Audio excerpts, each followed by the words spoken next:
இது நமது கேப்டன் தொலைக்காட்சியின் இரவு செய்திகளை வழங்குவதற்காக மோனிஷா. முக்கிய செய்திகள்: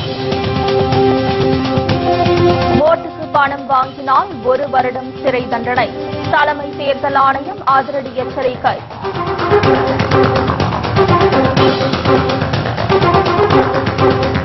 சொத்து குவிப்பு வழக்கில் மீண்டும் சிறைக்கு செல்கிறார் ஜெயலலிதா. உச்சநீதிமன்றத்தில் மேல்முறையீட்டு மனு மீதான விசாரணை விறுவிறுப்பு.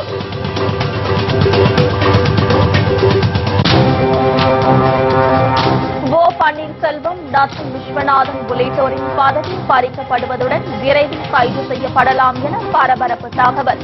ஊழல் முறைகேடு பணத்தில் பங்கு கொடுக்காமல் சொந்த பந்தங்கள் பெயரில் சொத்துக்களை வாங்கி குவித்ததால் ஜெயலலிதா நடவடிக்கை.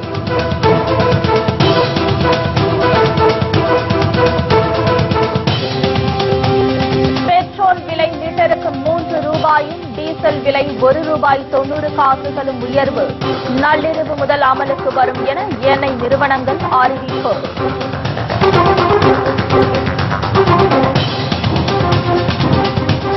ஆண்டு வருமானம் 10 லட்சம் பெறுபவர்களுக்கு சமையல் கேஸ் மானியம் ரத்து. ஏப்ரல் 1ஆம் தேதி முதல் புதிய திட்டம் அமலுக்கு வருகிறது.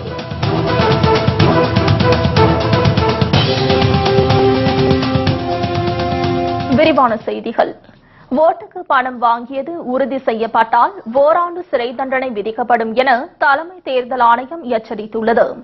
டெல்லியில் செய்தியாளர்களிடம் பேசிய தலைமை தேர்தல் ஆணையர் நஜீம் ஜைதி, தமிழக தேர்தலில் பணம் மற்றும் பரிசு பொருட்கள் வழங்கப்படுவதை தடுப்பது பெரிய சவாலாக உள்ளது என்றார். வாக்காளர்களுக்கு பணம் பட்டுவாடா செய்வதை தடுக்க பறக்கும் படைகள் அமைக்கப்பட்டுள்ளதாகவும், கடந்த 1 வாரமாக நடந்து வரும் தீவிர வாகன சோதனை காரணமாக இதுவரை சுமார் 8 கோடி பறிமுதல் செய்யப்பட்டுள்ளதாக தெரிவித்தார். தேர்தல் நெருங்கும் போது மாற்று வழிகளில் அரசியல் கட்சியினர் பணப்பட்டுவாடா செய்வதில் ஈடுபடக்கூடும் என்ற சந்தேகம் எழுந்துள்ளதாக நஜீம் ஜைதி கூறியுள்ளார். எனவே வாக்களிப்பதற்கு பணம் வாங்கியது உறுதி செய்யப்பட்டால் ஓராண்டு சிறை தண்டனை விதிக்கப்படும் என ஜைதி எச்சரித்துள்ளார். மேலும் வாக்காளர்கள் ஓட்டுக்கு பணம் வாங்குவதை தடுக்க விழிப்புணர்வு குழு ஒன்று அமைக்கப்பட்டுள்ளதாகவும் அவர் தெரிவித்துள்ளார். இதேபோல் சென்னையில் செய்தியாளர்களிடம் பேசிய தமிழக தலைமை தேர்தல் அதிகாரி ராஜேஷ் லக்கானி, தமிழகத்தில் 9630 ஓட்டுச்சாவடிகள் பதற்றம் நிறைந்தவையாக கண்டறியப்பட்டுள்ளது என தெரிவித்துள்ளார். இதனால் சுமார் 300 துணை ராணுவ படையினர் வேண்டும் என தேர்தல் ஆணையத்திடம் கேட்கப்பட்டுள்ளதாகவும், துணை ராணுவ படையினர் மே முதல் வாரத்தில் தமிழகம் வருவார்கள் என்றும் தெரிவித்தார். மாற்றுத்திறனாளி வாக்காளர்களுக்காக 17 சிறப்பு ஓட்டுச்சாவடிகள் அமைக்கப்பட்டுள்ளதாகவும் ராஜேஷ் லக்கானி கூறினார். ஆதார் எண் கட்டாயமாக்குவதால் தனிநபரின் உரிமை எந்த விதத்திலும் மீறப்படாது என்று மத்திய நிதியமைச்சர் அருண் ஜேட்லி விளக்கம் அளித்துள்ளார். ஆதார் எண் கட்டாயம் என்ற மசோதா கடந்த வாரம் மக்களவையில் நிறைவேறியது. இந்த நிலையில் மாநிலங்களவையில் மத்திய நிதியமைச்சர் அருண் ஜேட்லி ஆதார் அட்டை கட்டாயமாக்கும் மசோதாவை அறிமுகம் செய்து பேசினார். அப்போது ஆதார் திட்டத்திற்கான ஒருங்கிணைந்த அடையாள எண்ணை கொண்டு வந்த முந்தைய ஐக்கிய முற்போக்கு கூட்டணி அரசினை பாராட்டு தெரிவித்தார். தற்போது அறிமுகப்படுத்தப்படும் ஆதார் அட்டை கட்டாய திட்டம் மேலும் தரம் உயர்த்தப்படும் என்றும், தனிநபரின் உரிமை இதில் எந்த விதத்திலும் மீறப்படாது என்றும் விளக்கம் அளித்தார். அரசின் மானிய திட்டங்கள் மக்களுக்கு கிடைக்க வேண்டும் என்பதில் மத்திய அரசு உறுதியாக உள்ளதாக கூறிய ஜேட்லி, கோடிக்கணக்கான மக்களின் பாதுகாப்புக்கு ஆதார் அட்டை உதவிகரமாக இருக்கும் என்றார். So the purpose of the present bill is money spent out of the consolidated fund of India, which go towards the expenditure of subsidies, makes it a money bill. The administrative machinery around it makes it under subclause G a provision incidental to the administration of that money bill. And Article 110(3) clearly says, in this matter, it is the satisfaction of the Speaker of the Lok Sabha which is final, and since it is final on a matter of propriety, yes, that is all. in a bicameral house. இதையடுத்து ஆதார் எண் மசோதா விவாதத்தில் பங்கேற்று பேசிய காங்கிரஸ் மூத்த உறுப்பினர் ஜெய்ராம் ரமேஷ் ஆதார் கட்டாய மசோதாவுக்கு கடுமையாக எதிர்ப்பு தெரிவித்தார். கட்டாய ஆதார் எண்ணை எதிர்ப்போர் எல்லாம் தேச விரோதிகள் அல்ல என அவர் குறிப்பிட்டார். செல்போன் சிம் வாங்க டிக்கெட் எடுக்க ஆதாரை கேட்பது ஏற்க முடியாது என கூறிய ஜெய்ராம் ரமேஷ் தன்னிச்சையாக குடிமக்கள் குறித்த விவரங்களை யாருக்கும் அளிக்கக்கூடாது என வலியுறுத்தினார். கட்டாய ஆதார் மசோதாவை தேர்வுக்குழுவுக்கு அனுப்ப வேண்டும் எனவும் அவர் கேட்டுக் கொண்டார். வங்கியில் வாங்கிய கடனையும் ஜெயலலிதா வருமானமாக நீதிபதி குமாரசாமி சேர்த்திருப்பது சட்டத்திற்கு புறம்பானது என்று கர்நாடக அரசு மூத்த வழக்கறிஞர் ஆச்சாரியா உச்சநீதிமன்றத்தில் தெரிவித்துள்ளார். சொத்து குவிப்பு வழக்கு மேல்முறையீட்டு விசாரணை உச்சநீதிமன்றத்தில் நடைபெற்று வருகிறது. கர்நாடக அரசு மூத்த வழக்கறிஞர் ஆச்சாரியா இரண்டாவது நாளாக தமது வாதத்தை இன்று முன்வைத்தார். ஜெயலலிதா முதலமைச்சராக இருந்த காலகட்டத்தில் வங்கியில் 24 கோடி கடனாக பெற்றுள்ளதை சுட்டிக்காட்டியுள்ள அவர் அதை திரும்ப செலுத்த வேண்டியதுதான் முறை என்று குறிப்பிட்டார். ஆனால் நீதிபதி குமாரசாமி இதனையும் வருமானமாக கணக்கிட்டுள்ளதாக ஆச்சாரியா சுட்டிக்காட்டியுள்ளார். மேலும் 1992இல் ஜெயலலிதாவின் 44வது பிறந்த நாளின் போது பரிசாக வந்த 2 கோடியே 15 லட்சத்தில் 1 கோடி வருமானமாக சேர்க்கப்பட்டுள்ளது என்றும் அவர் கூறியுள்ளார். பொது சேவையில் இருப்பவர்கள் பரிசு வாங்கக்கூடாது என்றும் அப்படி வாங்கினால் அதை அரசு கருவூலத்தில் சேர்க்க வேண்டும் என்றும் விதிமுறை உள்ளதை ஆச்சாரியா குறிப்பிட்டுள்ளார். ஆனால் ஜெயலலிதா அரசு கருவூலத்தில் இதனை தெரிவிக்காமல் அதனையும் வருமானமாக சேர்த்துள்ளதாக அவர் கூறியுள்ளார். இந்த வருமானம் சட்டப்பூர்வமானது அல்ல என்பதை கருத்தில் கொண்டுதான் கர்நாடக சிறப்பு நீதிமன்ற நீதிபதி மைக்கேல் டி குன்ஹா தமது தீர்ப்பை வழங்கியதாக ஆச்சாரியா தெரிவித்துள்ளார். ஆனால் கர்நாடக உயர்நீதிமன்ற நீதிபதி குமாரசாமி பரிசு பொருட்களையும் 1.5 கோடி வருமானம் வந்ததாக மதிப்பிட்டு அளித்த தீர்ப்பில் பிழைகள் உள்ளன என்பதே மூத்த வழக்கறிஞர் ஆச்சாரியாவின் வாதமாக உள்ளது. அரசு ஊழியரான ஜெயலலிதா தம்முடைய சொத்து விவரங்களை அரசிடம் தெரிவிக்க வேண்டியது கடமை என்றும், ஆனால் ஏன் தம்முடைய சொத்து விவரங்களை ஜெயலலிதா அரசிடம் தெரிவிக்காமல் மறைத்தது ஏன் எனவும் கேள்வி எழுப்பினார். இதேபோல் பல ஆதாரங்களை கர்நாடக அரசு தரப்பு வழக்கறிஞர் ஆச்சாரியா முன்வைத்து வாதத்தை தொடர்ந்ததால் ஜெயலலிதா உள்ளிட்ட கொள்ளை கும்பலுக்கு சிக்கல் ஏற்பட்டுள்ளது. மேல்முறையீட்டு வழக்கில் விசாரணை நீதிபதி குன்ஹா அளித்த தீர்ப்பு உறுதி செய்யப்படும் என்பதால் ஜெயலலிதா, அவரது நெருங்கிய தோழி சசிகலா உள்ளிட்ட 4 பேர் மீண்டும் சிறையில் கம்பி எண்ணக்கூடும் என சட்ட வல்லுநர்கள் கருத்து தெரிவித்துள்ளனர். ஆண்டு வருமானம் 10 லட்சம் ரூபாய் உள்ளோருக்கு ஏப்ரல் 1ஆம் தேதி முதல் சமையல் எரிவாயு மானியம் ரத்து செய்யப்படுகிறது. இதற்கான நடவடிக்கையை மத்திய அரசு தீவிரப்படுத்தியுள்ளது. வருமான வரித்துறை மூலமாக ஆண்டு வருமானம் 10 லட்சம் உள்ளோர் யார் யார் என்ற பட்டியல் பெறப்பட்டு வருகிறது. இதுவரை 5 லட்சம் பேர் அடையாளம் காணப்பட்டுள்ளதாகவும் இவர்களுக்கு SMS மூலம் ரத்தாகும் விவரம் தெரிவிக்கப்பட்டு வருவதாகவும் கூறப்படுகிறது. அவர்கள் சந்தை விலையில் மட்டுமே கேஸ் சிலிண்டரை வாங்க முடியும். ஜனவரி மாதம் முதல் இந்த திட்டம் அமலுக்கு வருவதாக இருந்தது. பின்னர் தள்ளி போடப்பட்டு தற்போது ஏப்ரல் 1ஆம் தேதி முதல் இந்த திட்டம் அமலுக்கு வருகிறது. இதற்கான உத்தரவை ஏற்கனவே மத்திய அரசு பிறப்பித்துவிட்டது குறிப்பிடத்தக்கது. தற்போது வருடத்திற்கு 12 சிலிண்டர்கள் மானிய விலையில் வழங்கப்பட்டு வருகிறது. இதற்கு எந்தவிதமான வருமான உச்சவரம்பும் கிடையாது. இந்த எண்ணிக்கையை குறைக்கவும் மத்திய அரசு பலமுறை முயன்றது. ஆனால் கடும் எதிர்ப்பு நிலவுவதால் இப்போது பல்வேறு வகையான குறுக்கு வழிகளை மத்திய அரசு கடைபிடிக்க ஆரம்பித்துள்ளது.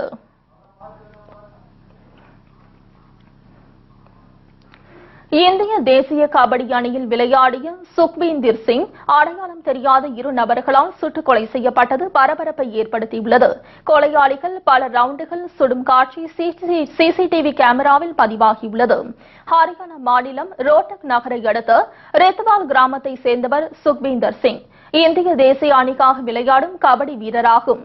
சுக்வீந்தர் சிங் நேற்று விளையாட்டு பயிற்சி முடிந்து வீட்டுக்கு திரும்பிய போது அடையாளம் தெரியாத நபர்களால் சுட்டுக் கொல்லப்பட்டார். இதுகுறித்து போலீசார் நடத்திய விசாரணையில் சம்பவ இடத்தில் பொருத்தப்பட்டிருந்த சிசிடிவி கேமராவில் பதிவான காட்சிகள் சிக்கின.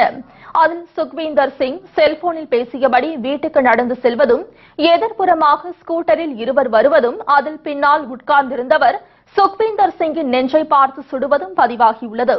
சுரண்டு விழுந்த சுக்வீந்தர் சிங்கை நெருங்கும் இந்த இருவரும் அவரது தலையில் மாறி மாறி சுடும் அதிர்ச்சி காட்சி சிசிடிவியில் பதிவாகியுள்ளது.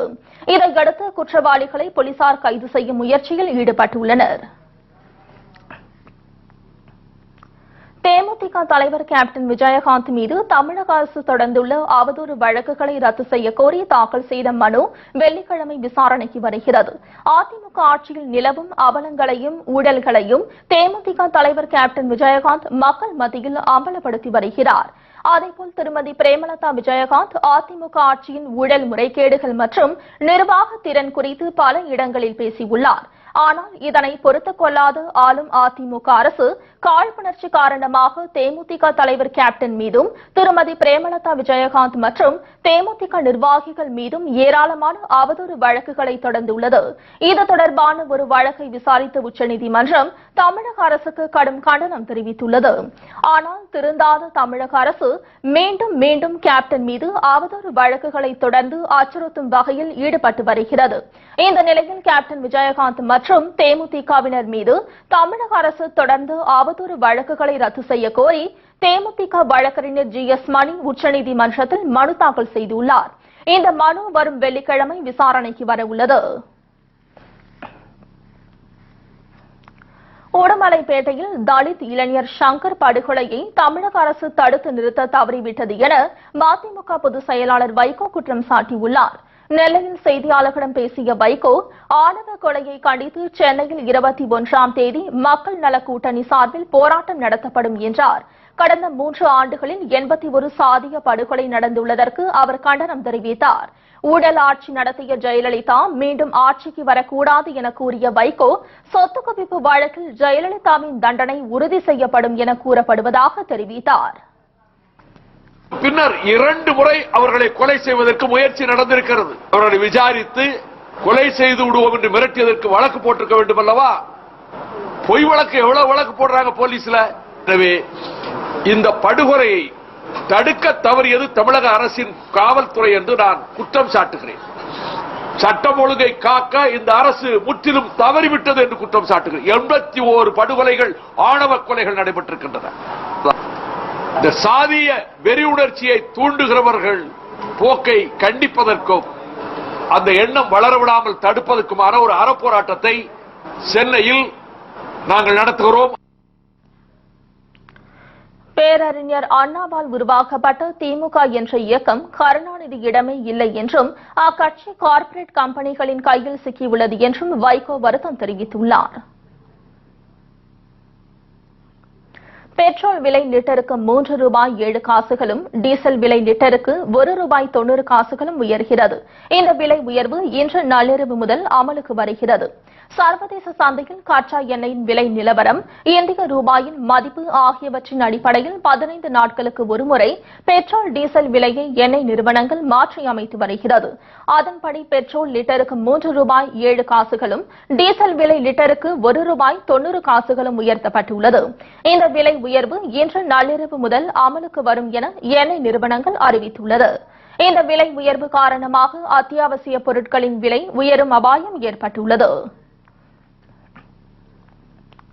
ஊழல் மற்றும் லஞ்ச பணத்தில் ஜெயலலிதாவுக்கு பங்கு கொடுக்காமல் சொந்த பந்தங்கள் மற்றும் பினாமிகள் பெயரில் பல ஆயிரம் கோடி மதிப்பில் சொத்துக்களை வாங்கி குவித்துள்ள அதிமுக அமைச்சர்கள் பன்னீர்செல்வம், நத்தம் விஸ்வநாதன், பழனியப்பன் உள்ளிட்ட 3 எப்போது வேண்டுமானாலும் கைது செய்யப்படலாம் என பரபரப்பு தகவல் வெளியாகியுள்ளது. அதிமுக ஆட்சியில் OPS பதவி வகிக்கும் பொதுப்பணித்துறையில் துவங்கி மின்சாரம், போக்குவரத்து, நெடுஞ்சாலைத்துறை, உணவுத்துறை, வருவாய்த்துறை, வணிக வரி, பத்திரப்பதிவுத்துறை, சுகாதாரத்துறை மற்றும் வேளாண் துறை என அனைத்து துறைகளிலும் லஞ்ச முறைகேடுகள் கரைபுரண்டோடுகிறது. கடந்த 5 ஆண்டு காலத்தில் முதலமைச்சர் ஜெயலலிதாவும் அவரது தலைமையிலான அமைச்சர்களும் அவர்களது அடிப்பொடிகள் மட்டுமன்றி அரசு அதிகாரிகளும் லஞ்சம் ஊழல் செய்து மக்கள் பணத்தை கொள்ளையடித்து தமிழகத்தை கபளீகரம் செய்துவிட்டனர் என்பதை யாராலும் மறக்க முடியாது. இந்த நிலையில் ஜெயலலிதாவின் முன்பு குனிந்து குனிந்து கூப்பாடு போட்டே பல லட்சம் கோடிக்கு அதிமுக அமைச்சர்கள் அதிபதியாகி உள்ளது தற்போது அம்பலமாகியுள்ளது.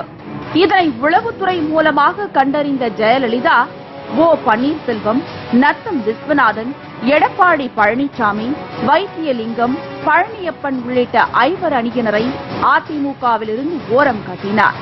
ஆனால் தாங்கள் கொள்ளையடித்த பணம் மற்றும் சொத்துக்களின் பெரும் பகுதியை போயஸ் தோட்டத்தில் ஒப்படைத்து விட்டதால் எடப்பாடி பழனிசாமி மற்றும் வைத்தியலிங்கம் ஜெயலலிதாவின் புதிய 5 அணியில் நீடிக்கின்றனர். அதே நேரத்தில் அமைச்சர்கள் பன்னீர்செல்வம், நத்தம் விஸ்வநாதன் மற்றும் பழனியப்பன் ஆகியோர் வீட்டு காவலில் வைக்கப்பட்டுள்ளதாக தகவல்கள் வெளியாகியுள்ளது. சென்னையை விட்டு வெளியேறவும் அவர்களுக்கு தடை விதிக்கப்பட்டுள்ளதுடன் தொலைபேசி வாயிலாக யாரிடமும் பேசக்கூடாது என ஜெயலலிதா கட்டளையிட்டுள்ளதுடன் அமைச்சர்கள் தங்களது பங்களாக்களில் ரகசிய அறைகளை பதுக்கி வைத்திருந்த பல ஆயிரம் கோடி ரூபாய் பணம் மற்றும் சொத்து பத்திரங்களை உளவுத்துறை அதிகாரிகளை பயன்படுத்தி கண்டெய்னர் லாரிகளில் சென்னைக்கு அள்ளி கொண்டு வந்ததாக அதிர்ச்சி தகவல் வெளியாகியுள்ளது. பன்னீர்செல்வம் உள்ளிட்ட 3 அமைச்சர்களையும் முற்றிலும் வீட்டிலேயே முடக்கி வைத்துள்ள நிலையில் அவர்கள் மீது அடுக்கடுக்கான புகார்கள் குவிந்து வருகிறது. அதன் எதிரொலியாக சுற்றுலாத்துறை அமைச்சர் சண்முகநாதன், உதவியாளர் கிருஷ்ணமூர்த்தி கைது செய்யப்பட்டிருக்கிறார். அமைச்சர் ஓ பன்னீர்செல்வம் மற்றும் அமைச்சர் நத்தம் விஸ்வநாதனுக்கு எதிராக மூர்த்தி பரபரப்பு வாக்குமூலம் அளித்துள்ளதால் இருவர் மீதும் வழக்கு பதிவு செய்து கைது செய்ய ஜெயலலிதா ரகசிய உத்தரவு பிறப்பித்துள்ளதாக அதிமுகவின் நம்பத்தகுந்த வட்டாரங்கள் தெரிவிக்கின்றன. சுற்றுலாத்துறை அமைச்சர் மகன் ராஜா அதிமுக வேட்பாளராக பேரம் பேசுவது தொடர்பாக வெளிவந்த வீடியோவில் இடையில் ஆடியோ பேச்சில் மூர்த்தியும் உள்ளதை உளவுத்துறை போலீசார் கண்டறிந்துள்ளனர். தூத்துக்குடி மாவட்டம் முழுவதும் அமைச்சர் ஓ பன்னீர்செல்வம், அமைச்சர் நத்தம் விஸ்வநாதன் ஆலோசனைப்படிதான் கட்சி பதவியிலிருந்து டெண்டர் வரை எல்லாமே முடிவு செய்து பல ஆயிரம் கோடி ரூபாய் பணம் வாங்கியதாக மூர்த்தி கூறியுள்ளார். இந்த வாக்குமூலத்தின் அடிப்படையில் அமைச்சர்கள் ஓ பன்னீர்செல்வம், நத்தம் விஸ்வநாதன் ஆகிய இருவரும் விரைவில் அமைச்சர் பதவியிலிருந்து நீக்கப்படலாம் என்று பரபரப்பு தகவல் வெளியாகியுள்ளது. மேலும் அமைச்சர் சண்முகநாதன், பழனியப்பன் உள்ளிட்டோரும் பதவி பறிப்பிற்கு ஆளாவார்கள் என்று எதிர்பார்க்கப்படுகிறது. தலித் இளைஞர் படுகொலை வழக்கில் குற்றவாளிகள் அனைவரையும் கைது செய்ய வலியுறுத்தல். சென்னை உயர்நீதிமன்ற வளாகத்தில் வழக்கறிஞர்கள் ஆர்ப்பாட்டம்.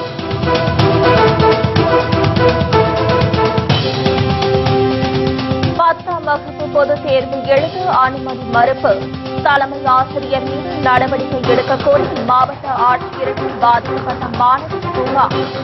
மற்ற செய்திகள் விளம்பர இடைவெளிக்கு திறம். செய்திகள் தொடர்கின்றன. தலித் இளைஞர் சங்கர் படுகொலை வழக்கில் குற்றவாளிகள் அனைவரையும் கைது செய்ய கோரி சென்னை உயர்நீதிமன்றத்தில் வழக்கறிஞர்கள் ஆர்ப்பாட்டம் நடத்தினர். உடுமலைப்பேட்டையில் ஜாதி மறுப்பு திருமணம் செய்து கொண்ட விவகாரத்தில் இளைஞர் சங்கர் வெட்டி கொலை செய்யப்பட்டதை கண்டித்து ஜனநாயக வழக்கறிஞர்கள் சங்கம் சார்பில் ஆர்ப்பாட்டம் நடைபெற்றது. உயர்நீதிமன்ற வளாகத்தில் நடைபெற்ற இந்த ஆர்ப்பாட்டத்தில் ஏராளமான வழக்கறிஞர்கள் கலந்து கொண்டு ஆணவ கொலைகளை தடுக்க வேண்டும் என முழக்கமிட்டனர். மேலும் இளவரசன், கோகுல்ராஜ், சங்கர் என தமிழகத்தில் சாதி வெறி கொலைகள் அதிகரித்து வருவதாகவும் இதனை தடுக்க சிறப்பு சட்டத்தை மத்திய மாநில அரசுகள் இயற்ற வேண்டும் எனவும் அவர்கள் வலியுறுத்தினர். தமிழகத்திலே இதுவரை 81 சாதி ஆதிக்க படுகொலைகள் நிகழ்ந்திருக்கின்றன. குறிப்பாக தலித் ஆண்களுக்கு எதிராக இந்த படுகொலைகள் நிகழ்த்தப்பட்டிருக்கின்றன. இன்று வரை யார் யார் கைது செய்யப்பட்டிருக்கிறார்கள் என்ற விவரத்தை கூட காவல்துறை வெளியிட மறுக்கிறது.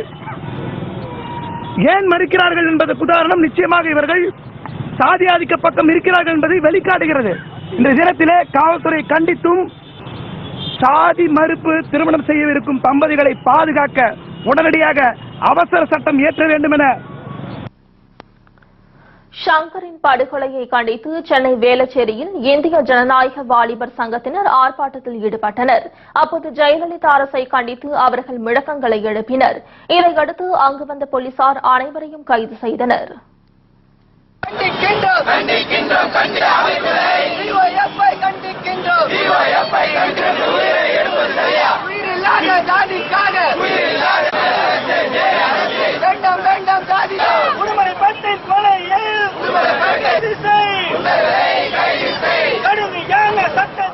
இதேபோல் ஷங்கரின் சாதிய படுகொலையை கண்டித்து திருப்பூர் காவல் கண்காணிப்பாளர் அலுவலகத்தை முற்றுகையிட்டு போராட்டம் நடத்திய திராவிடர் விடுதலை கழகத்தினரும் காவல்துறையினருக்கும் இடையே தள்ளுமுள்ளு ஏற்பட்டதால் பரபரப்பு நிலவியது. அப்போது அதிமுக அரசை கண்டித்து போராட்டக்காரர்கள் முழக்கமிட்டனர்.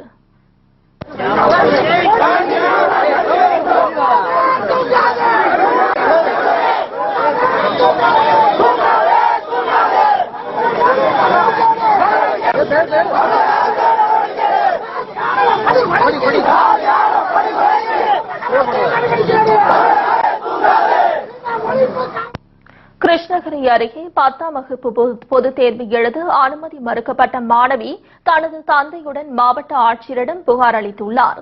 கிருஷ்ணகிரி மாவட்டத்தில் உள்ள 71 மையங்களில் 10ஆம் வகுப்பு தேர்வு நேற்று தொடங்கி நடைபெற்று வருகிறது. இந்நிலையில் வேப்பனப்பள்ளி அரசு உயர்நிலைப் பள்ளியில் படிக்கும் 10ஆம் வகுப்பு மாணவி ரஞ்சிதா தேர்வு எழுத அனுமதி மறுக்கப்பட்டதுடன் அதற்கான நுழைவுச் சீட்டும் வழங்கப்படாமல் புறக்கணிக்கப்பட்டுள்ளார். இதனால் தேர்வு எழுத முடியாமல் பாதிக்கப்பட்ட அம்மாணவி தந்தையுடன் மாவட்ட ஆட்சியரிடம் புகார் அளித்துள்ளார். தேர்ச்சி பெற மாட்டாய் என கூறி தலைமை ஆசிரியர் தன்னை தேர்வு எழுத அனுமதிக்கவில்லை எனவும் மாணவி குற்றம் சாட்டியுள்ளார். சக மாணவ மாணவிகள் தேர்வு எழுதும் போது குறி வைத்து தன்னை மட்டும் புறக்கணித்திருப்பது மிகுந்த மனவேதனையை அளிப்பதாகவும் ரஞ்சிதா தெரிவித்துள்ளார். பாப்பா ஏற்கனவே ஒரு வாரத்துக்கு முன்னாடி பாப்பா ஸ்கூல்ல பரீட்சை எழுத முடியாத, நீ சரியா பரீட்சை பாஸ் பண்ண முடியாதனால நீ வராதுன்னு சொல்லியிருக்காங்க. அந்த பாப்பா என்கிட்ட எதுவுமே சொல்லல. நான் மறுநாள் ஏமா கிளாஸ் போல நேற்று போய் கேட்ட உடனே இந்த மாதிரி சொன்னாங்க சார். உடனே பார்த்தாக்கா ஆல் டிக்கெட்டும் இல்லை, பாப்பா பேரு இல்லை, எதுவுமே இல்லை. சார் அவங்க கேட்டாக்கா எங்களுக்கு எதுக்கும் தெரியாது சார், நீங்க ஹெட்மாஸ்டர் பாருங்க. ஹெட்மாஸ்டர் போய் போன் பண்ணாக்க சுவிட்ச் ஆஃப் பண்ண வருது. நேரம் கலெக்டர் ஆஃபீஸ் கிட்ட பாப்பா 1 வருஷம் படிப்பு வீணாம போயிடுது, இதுக்கு என்ன ஆதரவு சொல்றாரா கலெக்டர் சொல்லி நேரா சார் மாவட்ட ஆட்சித்தலைவர்கிட்ட மனு கொடுத்து வந்துட்டு. இதனிடையே தேனி மாவட்டம் கூடலூரில் 10ஆம் வகுப்பு தேர்வு எழுத அனுமதிக்கவில்லை என கூறி பாதிக்கப்பட்ட மாணவ மாணவிகள் மாவட்ட ஆட்சியரிடம் புகார் அளித்துள்ளனர். பள்ளியின் தேர்ச்சி விகிதத்தை அதிகரிப்பதற்காக தங்களை தேர்வு எழுத அனுமதிக்கவில்லை என மாணவர்கள் புகார் கூறுகின்றனர். நாங்க 6ஆவதுல 10ஆவது முடிக்க அங்கதான் படிக்கிறோம். நாங்க காலாண்டு 10th காலாண்டு அரையாண்டு ரிவிஷன் டெஸ்ட் எல்லாம் எழுதியும் எங்களுக்கு பொது தேர்வு எழுதக்கூடாதுன்னு சொல்லிட்டாங்க. ஏன்னு கேட்கும்போது நீங்க இப்ப எழுதுனா மார்க் குறைஞ்சிருவீங்க. ஜூன் மாசம் உங்களுக்கு பிராக்டிக்கல் எழுத விட்டு மார்ச் மாசம் நீங்க பொது தேர்வு எழுதுங்க அப்படின்னு சொன்னாங்க. நாங்க எங்க அம்மா அப்பாட்ட சொன்னோம். எங்க அம்மா அப்பா எங்க கூட பேச மாட்டாங்கன்னு சொன்னோம். எங்க அம்மா அதுக்கு மேடம் சொன்னாங்க அம்மா அப்பாட்டெல்லாம் சொல்ல வேணாம், நாங்க பாத்துக்கிறோம், எதுவுமே சொல்லாதீங்க உங்க அம்மா அப்பா கிட்ட அப்படின்னு சொன்னாங்க. நாங்க சொல்லல. விழுப்புரம் மாவட்டத்தில் 11 சட்டமன்ற தொகுதிகளிலும் தேமுதிக வெற்றி பெற கட்சியினர் கடுமையாக உழைக்க வேண்டும் என மாவட்ட கழக செயலாளர் எல் வெங்கடேசன் எம்எல்ஏ ஆலோசனை வழங்கினார். தேமுதிக தேர்தல் அறிக்கையினை இல்லந்தோறும் கொண்டு சென்று விலக்கி வாக்கு சேகரிக்க வேண்டும் என்றும் விழுப்புரத்தில் நிர்வாகிகள் ஆலோசனை கூட்டத்தில் வலியுறுத்தப்பட்டது. மாவட்ட நிர்வாகிகள், ஒன்றிய, நகர, பேரூர் கழக நிர்வாகிகளின் ஆலோசனை கூட்டம் விழுப்புரத்தில் உள்ள மாவட்ட தேமுதிக அலுவலகத்தில் நடைபெற்றது. மாவட்ட கழக செயலாளரும் எம்எல்ஏவுமான எல் வெங்கடேசன் தலைமையில் நடைபெற்ற இந்த கூட்டத்தில் வாக்காளர் பட்டியலை சரிபார்த்து பூத் கமிட்டியை அமைக்க வேண்டும், தேமுதிக வெற்றி பெற கட்சியினர் நிர்வாகிகள் அனைவரும் கடுமையாக உழைக்க வேண்டும் உள்ளிட்ட ஆலோசனைகள் வழங்கப்பட்டது. 20 ஓவர் உலகக்கோப்பை கிரிக்கெட் போட்டி வங்கதேசத்தை வீழ்த்தி பாகிஸ்தான் அணி அபார வெற்றி. விவரம் இடைவேளைக்கு பிறகு. நீங்க உங்க முகத்துக்கு செய்திகள் தொடர்கின்றன. T20 உலகக்கோப்பை கிரிக்கெட் போட்டியில் வங்கதேசத்தை வீழ்த்தி பாகிஸ்தான் அணி அபார வெற்றி பெற்றது. கொல்கத்தா ஈடன் கார்டன் மைதானத்தில் இன்று நடைபெற்ற T20 உலகக்கோப்பை ஆட்டத்தில் ஆப்ரடி தலைமையிலான பாகிஸ்தான், முர்தாசா தலைமையிலான வங்காளதேசம் அணிகள் விளையாடின. டாஸ் வென்ற பாகிஸ்தான் அணி முதலில் பேட்டிங் செய்தது. தொடக்க ஆட்டக்காரர்களாக களம் இறங்கிய அகமது ஷேசாத்தும் ஷார்ஜில் கானும் அந்த அணிக்கு சிறப்பான தொடக்கத்தை கொடுத்தார்கள். இதனால் 20 ஓவர்கள் முடிவில் பாகிஸ்தான் அணி 5 விக்கெட்டுகளை இழந்து 201 ரன்கள் எடுத்தது.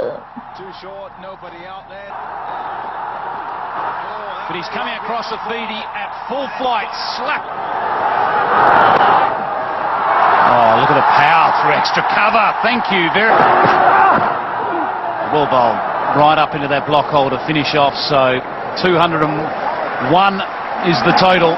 It's the second time that Pakistan. இதையடுத்து 202 ரன்கள் எடுத்தால் வெற்றி என்ற இமாலய இலக்குடன் வங்காளதேசம் களம் இறங்கியது. முகமது அமீர் பந்தில் சௌமிய சர்கார் தனது ஆஃப் ஸ்டெம்பை பறிகொடுத்து டக் அவுட் ஆனார். ஒரு பக்கம் ரன் ரேட் ஏறிக்கொண்டு செல்ல மறுபுறம் விக்கெட்டுகளை இழந்த வண்ணம் இருந்தது வங்காளதேசம். இதனால் 20 ஓவர் முடிவில் வங்காளதேசம் 6 விக்கெட்டுகளை இழந்து 146 ரன்களை மட்டுமே எடுத்தது. இதன் மூலம் பாகிஸ்தான் 55 ரன்கள் வித்தியாசத்தில் அபார வெற்றி பெற்றது.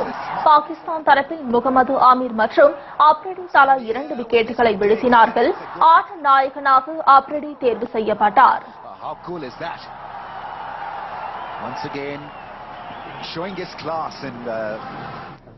இத்துடன் செய்திகள் நிறைவடைகிறது. மீண்டும் செய்திகள் இரவு 10 மணிக்கு. உண்மை செய்திகளை உள்ளது உள்ளபடி உடனுக்குடன் தெரிந்து கொள்ள நமது கேப்டன் நியூஸ் தொலைக்காட்சியை பாருங்கள். வணக்கம்.